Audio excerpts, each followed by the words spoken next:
පෘථිවිය ගැන දැනට දන්න ඉතිහාසයේ අවස්ථා කිහිපයකදීම ඇස්ටරොයිඩ් නැත්තම් ග්‍රහක කැබලි පෘථිවිය සමග ගැටිලා තියෙනවා. මේ ගැන කලින් වීඩියෝ එකක අපි කතා කරලා තියෙනවා. ඒක බලලා නැත්තම් මේ ලින්ක් එකෙන් ඒකත් බලන්න කියලා ඉල්ලීමකුත් කරනවා. විශ්වය පුරා පැතිරලා තියෙන මෙවැනි ග්‍රහක කැබලි ඉතා අධික වේගයෙන් එහෙ මෙහෙ ගමන් කරනවා. ගුරුත්වාකර්ෂණ බල සහ විකර්ෂණ බලවල බලපෑමෙන් මේවායේ ගමන් පතේ නොයෙක් අවස්ථාවල වෙනස් වීමට ලක් වෙනවා. මෙවැනි ග්‍රහකයක ගමන් මාර්ගය පෘථිවිය හරහා වැටුනොත් තමයි එය පෘථිවිය සමග ගැටෙන්න වැඩි ඉඩකඩක් තියෙන්නේ.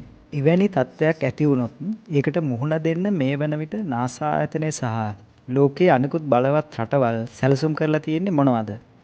මේ ගැන ඔබ නොදන්න තොරතුරු බොහොමයක් දැනගන්න මේ වීඩියෝ එක ඉවර වෙනකම් බලන්න කියලා ආරාධනා කරනවා. ඒ වගේම channel එක subscribe කරලා පුංචි සහයෝගයක් දෙන්නත් අමතක කරන්න එපා. පළමුවෙන්ම ග්‍රහකය පෘථිවිය ආසන්නයට පැමිණීමට පෙර එය නියත වශයෙන්ම පෘථිවියේ ගැටෙන බව තහවුරු කරගන්න ඕනේ. ඉන් අනතුරුව එහි විශාලත්වය, හැඩය වගේම අදාළ ග්‍රහකයේ අන්තර්ගතය, ඒ කියන්නේ මේ ඝන පාෂාණයක්ද එහෙමත් නැත්නම් දුහවිලි අංශ වලින් සැදුම්ලත් ධූමකේතුවක් වැනි දෙයක්ද මෘදු පාෂාණ වලින් සැදුම්ලත් එකක්ද කියන එක හඳුනා ගැනීමත් ඉතා නිවැරදිව සොයා බලනවා. ඒ වගේම එම ඇස්ටරොයිඩ් පෘථිවියේ ගැටුනොත් එම ගැටෙන ප්‍රදේශය එයින් සිදුවන හානියේ තරම ඒ වැදීමෙන් ඇතිවිය හැකි සුනාමි තත්ත්වයන් වැනි දේවල් පවා නිවැරදිව ගණනය කළ හැකි තරමට අද තාක්ෂණය දියුණු කරලා තියෙනවා. මේ විදිහට ග්‍රහකයක් පෘථිවියේ ගැටීමේ අවදානමක් තිබුණොත් ඒ වැළැක්වීමට හොඳම ක්‍රමය ලෙස දැනට හඳුනාගෙන තියෙන්නේ කයිනටික් ඉම්පැක්ටර් කියලා හඳුන්වන ක්‍රමය. කයිනටික් ඉම්පැක්ටර් කියලා කියන්නේ විශේෂයෙන් සැකසූ අභ්‍යවකාශ යානයක් ඉතා අධික වේගයෙන් ගමන් කර ග්‍රහකයේ ගැටීමට සැලැස්වීම. මෙය අධික බරකින් සහ ඉතා ඉහළ වේගයකින් සමන්විත වීම හින්දා ඉතා ඉහළ ගම්‍යතාවයකින් යුක්ත වෙනවා. ඒ අනුව හඳුනා ගන්නා ඇස්ටරොයිඩේ ප්‍රමාණය අනුව ඒ නිර්මාණය කිරීම තමයි සැලසුම වෙලා තියෙන්නේ. ගැටීමට යන ග්‍රහකයේ ගමන්පතය හරියට හඳුනාගෙන ඇස්ටරොයිඩේ හැපීමට සැලැස්වීම පවතින තාක්ෂණය අනුව එතරම් අපහසු නොවන දෙයක් බව දැනට කරලා තියෙන පර්යේෂණ මගින් තහවුරු කරගෙන තියෙනවා. මේ සඳහා ඉතා ඉහළ තාක්ෂණයෙන් යුත් නැවිගේෂන් සිස්ටම් එකක් භාවිතයට ගන්නවා. මේ වැඩේ කරන්නේ කොහොමද බැලුවොත් පළමුව රොකට්ටුවක් ආධාරයෙන් කයිනටික් ඉම්පැක්ටර් එක අභ්‍යවකාශය වෙත රැගෙන යනවා. අභ්‍යවකාශයේදී එහි ප්‍රොපල්ෂන් සිස්ටම් එක නැත්තම් ප්‍රචාලන පද්ධතිය අදාළ ග්‍රහකයේ ගමන් පතය තුළ ග්‍රහකය ඉලක්ක කර ගමන් කරවීමට සලස්වනවා.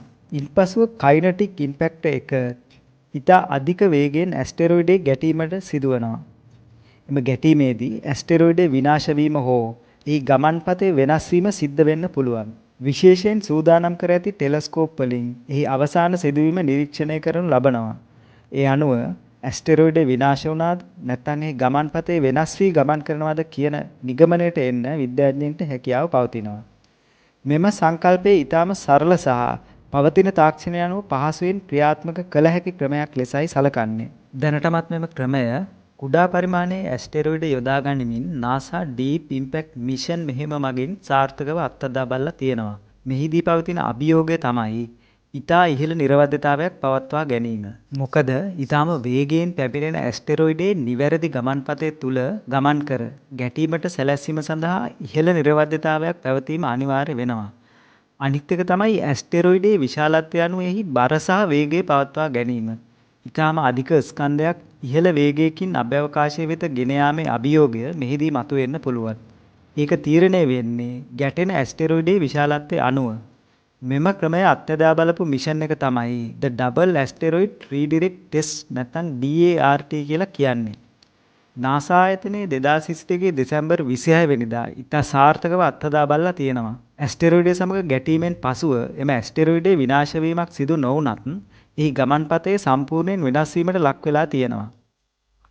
ඒ අනුව කයිනටික් ඉම්පැක්ටර් ක්‍රමය ඉතා සාර්ථක ක්‍රමයක් බව මෙම පර්යේෂණ මගින් තහවුරු කර ගැනීමට NASA ආයතනයට හැකියාව ලැබුණා.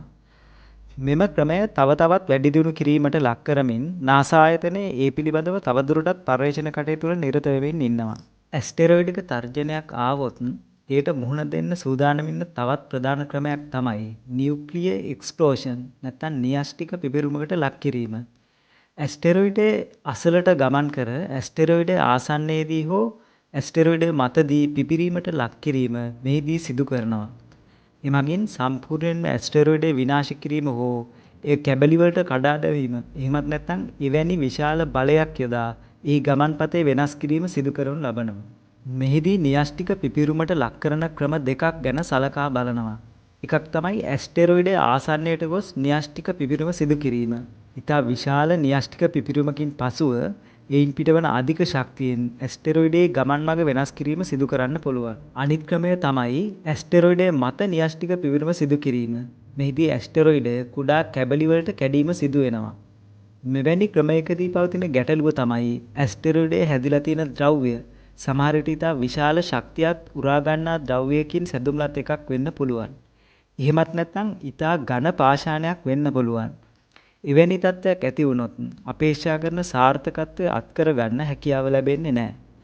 මීට අමතරව ඇස්ටරොයිඩ පෘථිවියේ ගැටීම වැළැක්වීමට තවත් ක්‍රම කීපයක් තාරකා විද්‍යාඥයන් විසින් යොදා ගැනීමට අපේක්ෂා කරනවා. ග්‍රැවිටි ට්‍රැක්ටර් ලෙස හඳුන්වන්නේ තවත් ක්‍රමයක්. ග්‍රැවිටි ට්‍රැක්ටර් ක්‍රමයේදී අභ්‍යවකාශ යානයක් ග්‍රහකයට ආසන්නයේ ග්‍රහකය සමග ගමන් කරමින් එහි ගුරුත්වයේ බලපෑමෙන් ක්‍රමයෙන් ග්‍රහකයේ ගමන් පථය වෙනස් කිරීම සිදු කිරීමට අපේක්ෂා කරනවා. දැනට සංකල්පයක් ලෙස පවතින මෙම ක්‍රමය තවමත් අත්හදා බැලීමට ලක් කරලා නැහැ. ඇස්ටරොයිඩ විනාශ කිරීම සඳහා යොදා ගැනීමට අපේක්ෂා කරන තවත් ක්‍රමයක් තමයි ලේසර් කිරණ යොදා ගැනීමෙන් ඇස්ටරොයිඩ විනාශ කිරීම.